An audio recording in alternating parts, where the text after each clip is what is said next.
Assalamualaikum warahmatullahi wabarakatuh. Pada kesempatan kali ini, kami dari kelompok 5 akan memberikan sedikit penjelasan kepada teman-teman mengenai investasi utang. Investasi utang atau debt investment ditandai dengan pembayaran kontraktual pada tanggal tertentu dari pokok dan juga bunga atas jumlah pokok terutang. Jika tujuan dari model bisnis perusahaan adalah untuk memiliki aset keuangan untuk menerima arus kas kontraktual, maka perusahaan tersebut akan mengukur investasi utang pada biaya perolehan diamortisasi. Biaya perolehan diamortisasi sendiri adalah jumlah pengakuan awal dari investasi dikurangi pembayaran kembali, ditambah atau dikurangi amortisasi kumulatif, dan setelah dikurangi dengan pengurangan dari tidak tertagihnya. Namun jika kriteria untuk pengukuran pada biaya perolehan diamortisasi tidak terpenuhi, maka investasi utang dinilai dan dicatat sebesar nilai wajarnya. Nilai wajar sendiri adalah jumlah di mana aset dapat ditukar antara pihak yang berpengetahuan dalam transaksi yang wajar. Untuk yang selanjutnya, kita langsung masuk pada contoh investasi utang biaya perolehan diamortisasi. Di sini kita asumsikan bahwa Robinson Company membeli obligasi Evermaster Corporation senilai $100.000 dengan tingkat diskonto 8% pada tanggal 1 Januari 2011 dengan membayar $92.278.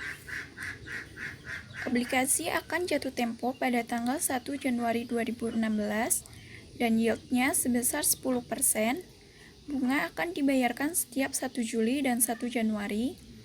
Maka Robinson akan mencatat investasi pada saat pembelian, yaitu pada tanggal 1 Januari 2011 dengan membuat jurnal investasi utang pada kas sebesar $92.278.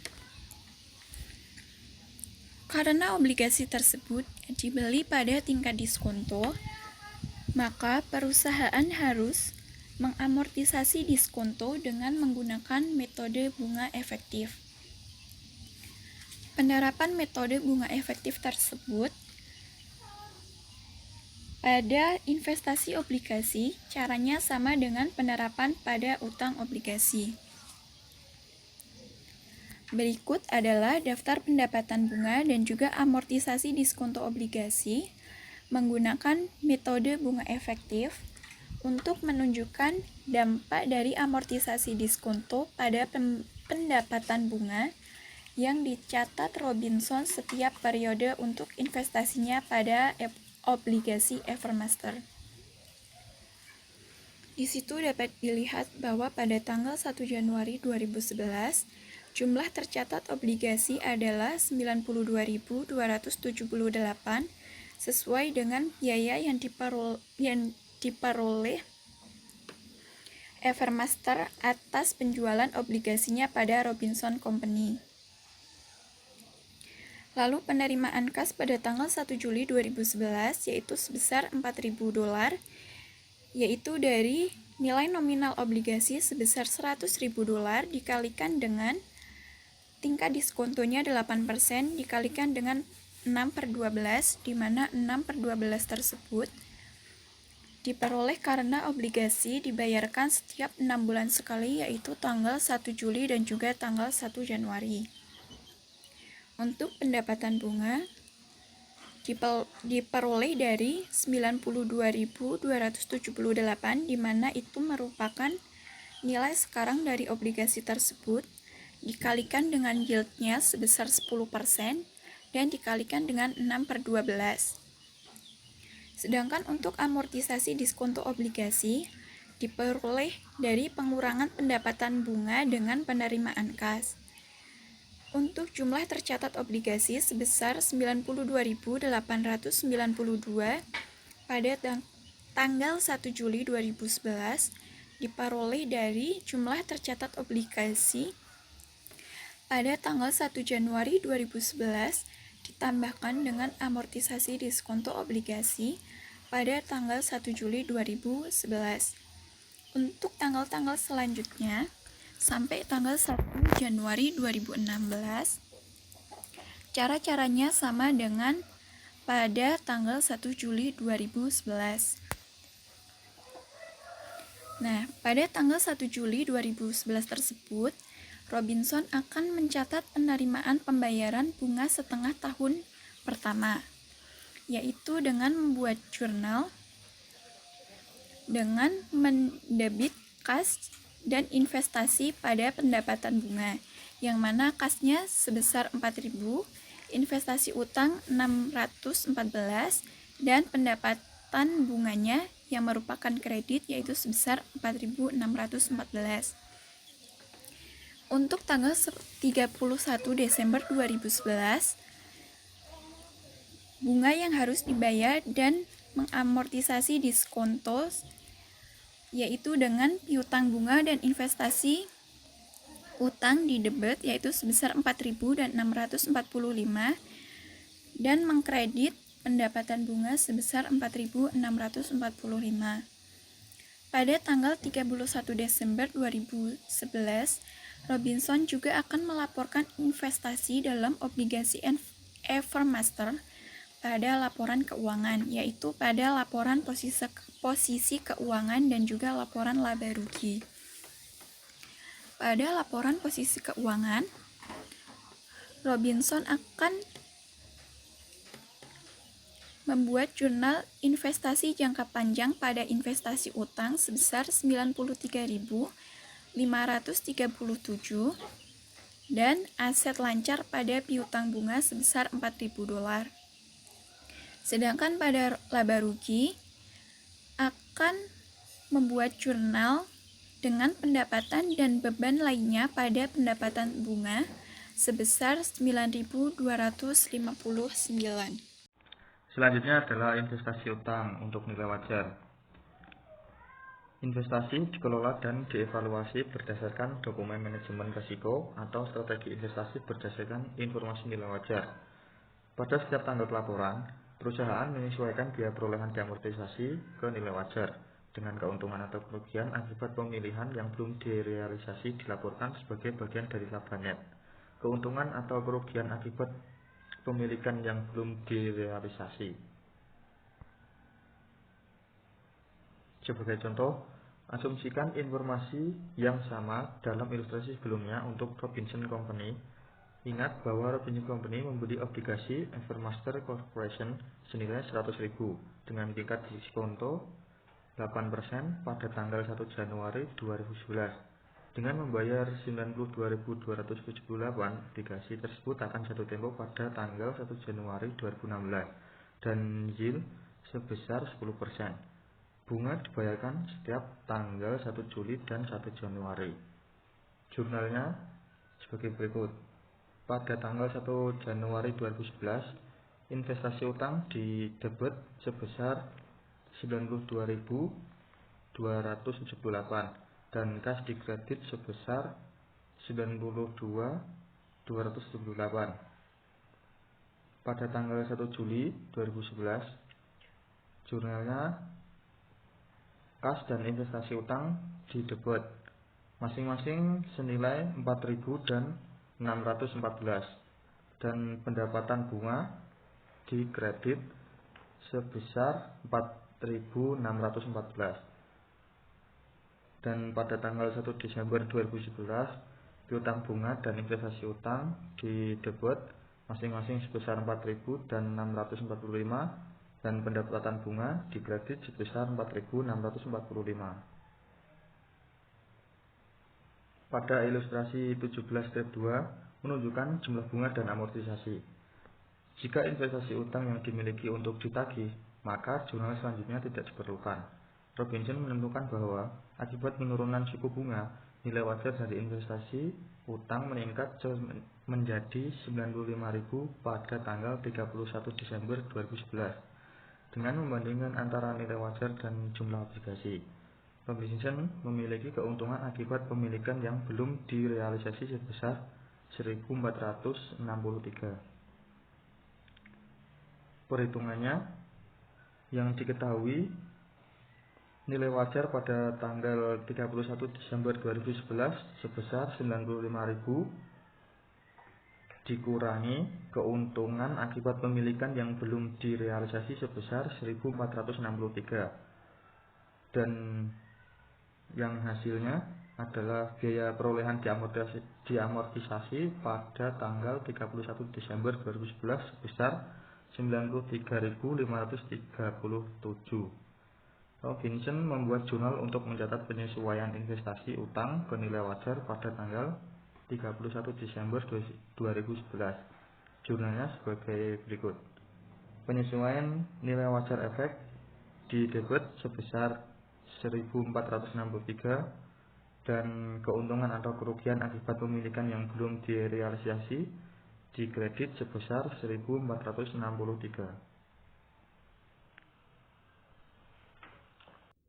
Di sini saya akan melanjutkan penjelasan mengenai contoh dari investasi utang pada nilai wajar atau efek tunggal. Robinson menggunakan akun penilaian daripada mendebit investasi utang untuk mencatat investasi pada nilai wajar. Nah, dalam hal ini, nilai wajar investasi utang Robinson lebih tinggi dari biaya perolehan diamortisasi. Akun keuntungan atau kerugian akibat pemilikan yang belum direalisasi laba atau rugi dilaporkan pada bagian pendapatan dan beban lain dalam laporan laba rugi sebagai bagian dari laba neto. Dan akun ini ditutup pada laba neto setiap periodenya. Sedangkan akun penyesuaian nilai wajar efek tidak ditutup pada setiap periode dan hanya disesuaikan pada setiap periode agar mendapat penilaian yang tepat. Saldo penyesuaian nilai wajar efek tidak disajikan pada laporan posisi keuangan, tetapi hanya digunakan untuk menyajikan kembali akun investasi utang pada nilai wajar. Penyajian laporan keuangan atas investasi utang pada nilai wajar.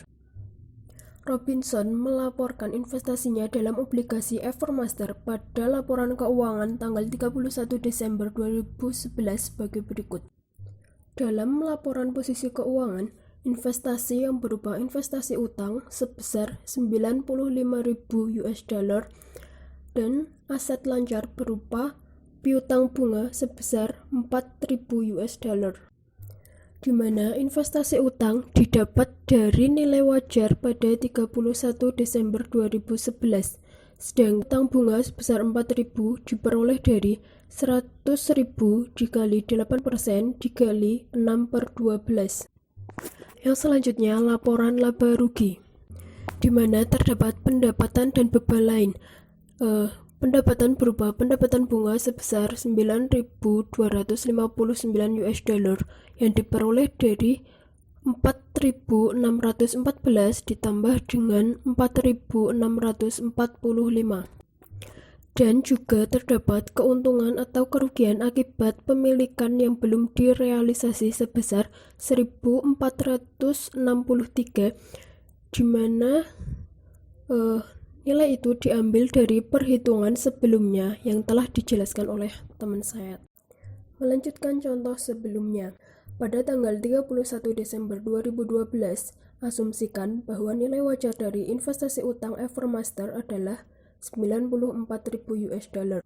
Dalam hal ini, Robinson mencatat kerugian akibat pemilikan yang belum direalisasi sebesar 2.388 US dollar.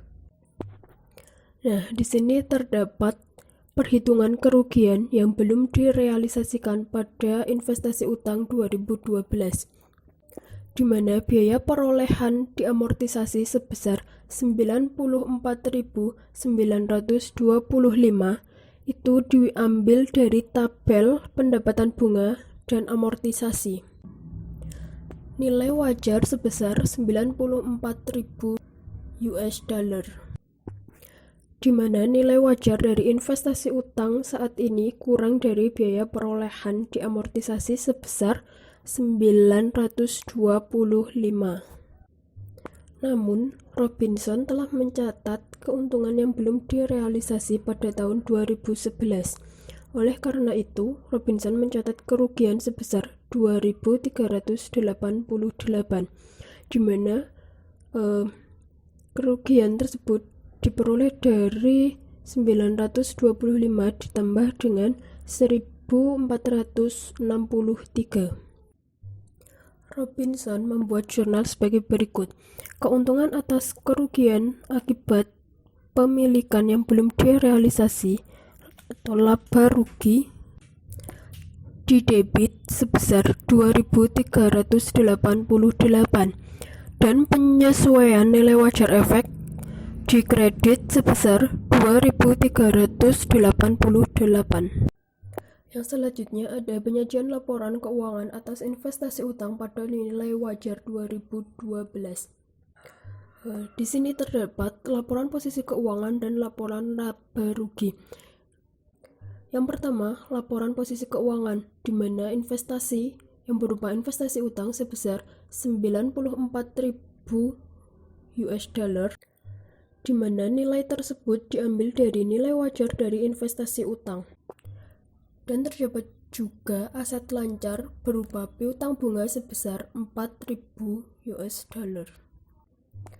Yang kedua, laporan laba rugi, di mana di dalamnya terdapat pendapatan dan beban lain yang berupa pendapatan bunga sebesar 9.388 dan keuntungan atau kerugian akibat pemilikan yang belum direalisasi sebesar 2.388. Nah, sekarang kita asumsikan bahwa Robinson menjual investasinya dalam obligasi Evermaster pada tanggal 1 November 2013 pada 99,34% ditambah bunga yang masih harus dibayar. Mirip dengan ilustrasi sebelumnya, dalam hal ini, karena obligasi tidak lagi dimiliki oleh Robinson, maka akun penyesuaian nilai wajar efek harus dilaporkan sebesar 0. Robinson membuat jurnal untuk mencatat penghapusan dari akun penilaian sebagai berikut, di mana penyesuaian nilai wajar efek didebit sebesar 925 dan keuntungan atau kerugian akibat pemilikan yang belum direalisasi dikredit sebesar 925. Yang selanjutnya terdapat dampak laba pada investasi utang pada tahun 2011 sampai 2013. Pada tanggal 31 Desember 2013, laba rugi yang terkait dengan obligasi Evermaster adalah di mana terdapat dua tabel, yaitu biaya perolehan diamortisasi dan nilai wajar. Pada biaya perolehan diamortisasi pada tahun 2011 itu ada bunga sebesar 9.259, keuntungan atas penjualan sebesar 0, keuntungan atau kerugian yang belum direalisasi sebesar 0, dan total sebesar 9.259. Sedangkan pada nilai wajar itu juga sama, di mana bunga sebesar 9.259, keuntungan atas penjualan sebesar 0, keuntungan atau kerugian yang belum direalisasi sebesar 0, dan total sebesar 9.259. Nah, pada biaya perolehan diamortisasi dan nilai wajar, seperti yang ditunjukkan, selama umur investasi obligasi, pendapatan bunga dan keuntungan atas penjualan adalah sama dengan menggunakan biaya perolehan diamortisasi atau dengan pengukuran nilai wajar. Namun, dengan pendekatan nilai wajar, keuntungan atau kerugian yang belum direalisasi dicatat setiap tahun sebagai keuntungan atau kerugian neto sebesar 0.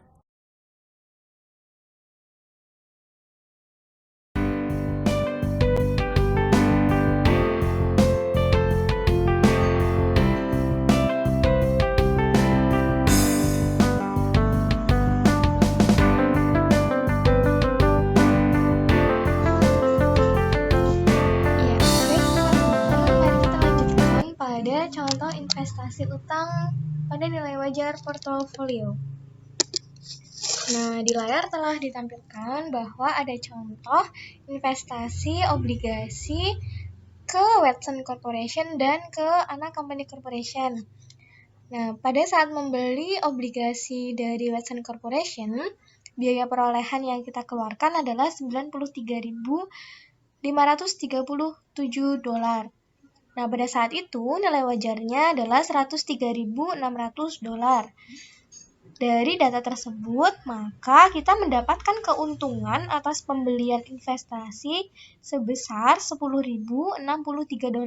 Mengapa? Karena biaya yang kita keluarkan ternyata lebih sedikit dari nilai wajar yang diharapkan Watson Corporation dibeli dari obligasinya tersebut. Itu artinya kita mendapatkan keuntungan. Sampai di sini bisa dimengerti. Nah, kemudian kita lanjutkan. Pada tahun 2011 pula, kita membeli obligasi investasi pada Ana Company Corporation sebesar 200.000 pada nilai wajar 180.400. Artinya, kita membeli lebih tinggi 19.600 dari nilai wajar yang diharapkan oleh Ana Company Corporation. Jika dari pihak Ana Company Corporation menganggap utang obligasinya mengalami keuntungan atau dijual pada nilai premi. Tetapi pada kita yang berinvestasi atau yang membeli, kita mendapatkan kerugian sebesar 19.600. Mengapa? Karena biaya yang kita keluarkan lebih tinggi daripada yang seharusnya kita keluarkan di nilai wajar obligasi tersebut. Nah, kemudian diketahui bahwa total portofolio kita adalah 293.537 biaya yang kita keluarkan, sedangkan nilai wajarnya adalah 284.000. Artinya kita mengeluarkan $9.537 lebih banyak daripada nilai wajar yang seharusnya kita keluarkan. Artinya ada penyesuaian nilai wajar efek sebanyak 9.537 yang harus kita sesuaikan pada akhir tahun atau akhir periode. Nah, nanti hasil tersebut atau nilai 9.537 tersebut akan kita sesuaikan dengan jurnal penyesuaian. Tapi jurnalnya adalah sebagai berikut, yaitu ada keuntungan atau kerugian akibat pemilikan yang belum diamortisasi, baik laba ataupun rugi. Kemudian penyesuaian nilai wajar efek. Nah, mengapa keuntungan atau kerugian di debit? Karena yang kita alami adalah kembali lagi ke slide sebelumnya, kita mengalami kerugian atau mengeluarkan uang lebih banyak sebanyak 9.537 untuk mendapatkan investasi yang kita beli, yaitu obligasi. Maka kita mencatat kerugian pada posisi debit. Nah, kemudian penyesuaiannya kita catat pada posisi kredit sebesar sama $9.537. Nah, berikutnya kita akan membahas tentang penjualan investasi utang. Pada penjualan investasi utang, data yang kita perlukan adalah biaya perolehan. Yang kita jual di sini adalah investasi utang dari Watson. Jadi kita berinvestasi pada perusahaan Watson, kemudian kita menjualnya kembali investasi itu entah kepada Watson sendiri atau kita menjual kepada orang lain. Itu bisa saja kita lakukan. Biaya perolehan yang kita keluarkan untuk membeli investasi itu, waktu pertama kita membeli adalah $94.214. Kemudian ternyata kita menjualnya hanya pada harga $90.000. Artinya, jika kita kalkulasikan, kita mengalami kerugian atas penjualan obligasi sebanyak $4.214. Nah, dari transaksi tersebut, maka kita wajib menjurnal dengan mendebit kas sebesar 90.000, yaitu harga jualnya tadi. Kemudian kita debit juga kerugian yang kita peroleh sebesar 4.214. Dan yang terakhir kita kreditkan investasi utang kita keluarkan investasi utang kita nolkan sebesar 94.214, yaitu senilai dengan harga perolehan ketika kita membeli investasi di obligasi Watson tadi. Begitu ya teman-teman. Selanjutnya, nah di sini ada penyesuaian nih dari obligasi yang kita beli tadi di slide pertama. Yang kita beli adalah obligasi Ana Company Corporation dan Watson Corporation ya, jangan lupa. Nah, tapi kemudian yang akan kita sesuaikan di akhir periode adalah di Ana Company Corporation karena yang obligasi Watson tadi kan udah kita jual tuh. Nah, di sini kita tercatat obligasinya ada 5.000 kerugian karena kita beli pada posisi 200.000 padahal nilai wajarnya 195.000. Artinya kita beli 5.000 lebih tinggi daripada nilai wajar.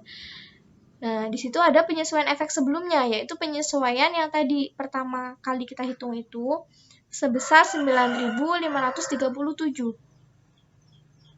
Kemudian kita kurangkan menjadi penyesuaian nilai wajar efek yang sekarang nih, sebesar 4.537. Gitu. Nah, kita catat lagi sebesar 4.537 dari selisih antara 5.000 dan 9.537 tadi. Kenapa? Karena kan tadi seharusnya kita mencatat 9.537. Tapi ternyata udah ada 5.000, berarti kekurangan yang harus kita catat, yang belum kita catat adalah 4.537. Seperti itu. Saya di sini ingin melanjutkan mengenai penyajian laporan keuangan. Di dalam penyajian laporan keuangan terdapat dua bentuk laporan, yaitu laporan posisi keuangan dan laporan laba rugi. Di sini saya akan memberikan contoh mengenai penyajian laporan keuangan. Untuk soalnya udah dibahas di slide sebelumnya ya. Yang pertama laporan posisi keuangan. Itu terdapat investasi utang pada akhir nilai wajar $195.000. Nah, itu didapat dari biaya perolehan diamortisasi dikalikan obligasi 10%, sehingga hasilnya 195.000. Yang kedua, aset lancar, terdapat piutang bunga, namun di soal tersebut tidak terdapat piutang bunga. Yang kedua, laporan laba rugi. Di dalam laporan laba rugi terdapat pendapatan dan beban lain. Untuk pendapatan bunga tidak ada ya. Yang kedua, kerugian atas penjualan investasi. Nah, itu diperoleh dari biaya perolehan diamortisasi dikurangkan dengan harga jual obligasi.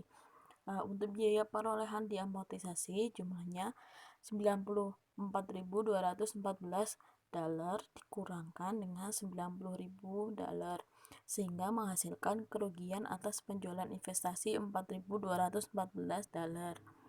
Yang ketiga, keuntungan atau kerugian yang belum direalisasikan.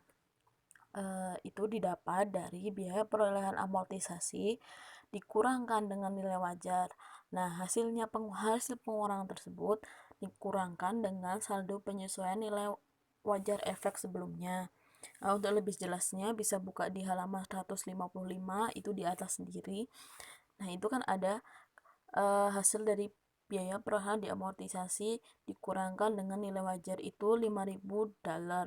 Lalu saldo penyesuaian nilai wajar efek sebelumnya itu $9.537. Nah, itu 5.000 dikurangkan dengan $9.537 sehingga menghasilkan kerugian yang belum direalisasikan sebanyak 4.537. Untuk yang selanjutnya mengenai opsi nilai wajar. Jadi perusahaan memiliki opsi untuk melaporkan sebagian besar aset keuangan pada nilai wajar. Opsi ini diterapkan atas dasar instrumen per instrumen yang umumnya hanya tersedia pada saat perusahaan pertama kali melakukan pembelian aset keuangan atau terjadinya liabilitas keuangan. Jika perusahaan memilih untuk menggunakan nilai opsi wajar, Instrumen ini diukur pada saat nilai wajar sampai perusahaan tidak memiliki kepemilikan. Untuk contohnya, diasumsikan bahwa Hardy Company membeli obligasi yang diterbitkan oleh Bank Sentral Jerman. Hardy berencana untuk memiliki investasi utang sampai jatuh tempo dalam jangka waktu 5 tahun. Pada tanggal 31 Desember 2011, biaya perolehan diamortisasi investasi ini adalah 100.000 euro dan nilai wajar 113.000 euro. Jika Hardy memilih opsi nilai wajar untuk memperhitungkan investasi ini, jurnal yang harus dibuat pada tanggal 31 Desember 2011 yaitu jurnalnya investasi utang obligasi Jerman 13.000 dan keuntungan kerugian akibat kepemilikan 13.000. Untuk investasi utang obligasi Jerman itu di debit dan kerugian akibat pemilikan yang belum direalisasi yaitu itu di kredit ya. Itu dihasilkan dari tadi 113.000 dikurangkan dengan 100.000 sehingga hasilnya 30.000. Untuk lebih jelasnya bisa dibuka di halaman 156 ya. Sekian presentasi dari